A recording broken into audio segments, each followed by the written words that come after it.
మామూలుగా పాఠశాలకు వెళ్లే విద్యార్థులకి ఎక్కువ సెలవులంటే వేసవి సెలవులే గుర్తొస్తూ ఉంటాయి.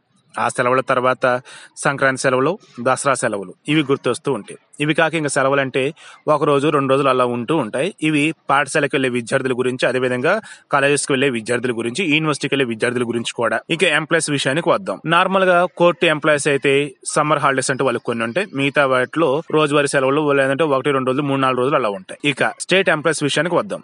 వారికి సెలవులు ఎలా ఉంటాయి ఏంటి అన్నప్పుడు బహుశా ఒక రకం తక్కువనే చెప్పాలి. ఇక బ్యాంక్ ఎంప్లాయీస్ విషయానికి వద్దాం. వారికి అంతే 1, 2 రోజులు, మహా అయితే 3, 4 రోజులు తప్ప అంతకు మించి ఉండవు. ఎందుకంటే నిత్యం వాళ్ళ పని వాళ్ళది కాబట్టి. సరే, సెంట్రల్ గవర్నమెంట్ వాళ్ళది అంతే.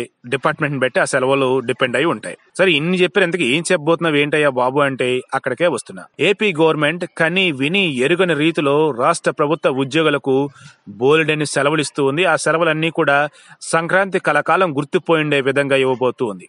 ఏకంగా 9 రోజుల పాటు ప్రభుత్వం సెలవులు ఇవ్వనుంది. జన్మభూమి మా ఊరు కార్యక్రమంలో పాల్గొని నిరంతరం కష్టించిన ప్రభుత్వ యంత్రాంగానికి కొంత విశ్రాంతి ఇచ్చి ఉత్సాహం నింపేలా సీఎం చంద్రబాబు ఈ మేరకు నిర్ణయం తీసుకున్నారు. సంక్రాంతికి ఈ నెల 12 నుంచి 16వ తేదీ వరకు అంటే 5 రోజుల పాటు రాష్ట్ర ప్రభుత్వ ఉద్యోగులకు సెలవులు ఇవ్వాలని తొలుత నిర్ణయించారు. అయితే మొత్తం ప్రభుత్వ యంత్రాంగానికి పండుగ సంతోషాన్ని ఇచ్చేలా మరో 2 రోజుల పాటు అదనపు సెలవులు ఇవ్వాలని సీఎం నిర్ణయించారు. అంటే 17, 18 తేదీలను స్పెషల్ క్యాజువల్ లీవులుగా ప్రకటించనున్నారు.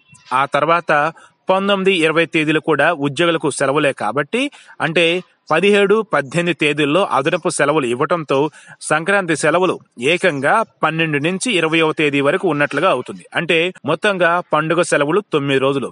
బహుశా ఏపీ చరిత్రలోనే రాష్ట్ర ప్రభుత్వ ఉద్యోగులకు ఇన్ని రోజులు సెలవులిచ్చినటువంటి ఏకైక ప్రభుత్వం చంద్రబాబేనని, నిజంగానే భోగి, సంక్రాంతి కనుమకున్నటువంటి ఆ సంతోషాలు అవన్నీ కూడా ఈ సెలవులు ఎక్కువగా ఇవ్వటం ద్వారాగా సరైనటువంటి రాజధాని నిర్మాణం జరగలేదని బాధపడుతున్నటువంటి ఎంప్లాయీస్ ఎక్కడో చోట తలదాచుకుంటూ ఉన్నారు.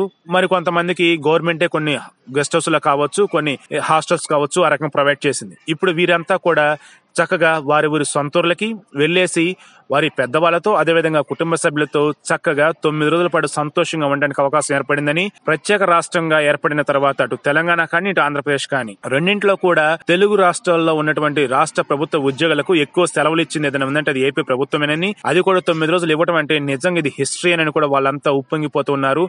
కానీ ఈ సెలవుల గురించి తెలిసినటువంటి కొంతమంది సామాన్య ప్రజలు మాత్రం అయ్యో ఇన్ని రోజులైతే మాకెలా ఇబ్బందులు అని అనుకుంటూ ఉన్నప్పుడు ఎటు పండగ సెలవులే కదమ్మా, మీకు ఇబ్బంది ఏముండదు, వచ్చి రాగానే మీకు అన్ని విధాలుగా కూడా మేము సాయం అందిస్తామని స్థానికంగా ఉన్నటువంటి ప్రజలు కూడా ఆ ప్రభుత్వ ఉద్యోగులు చెబుతున్నారట.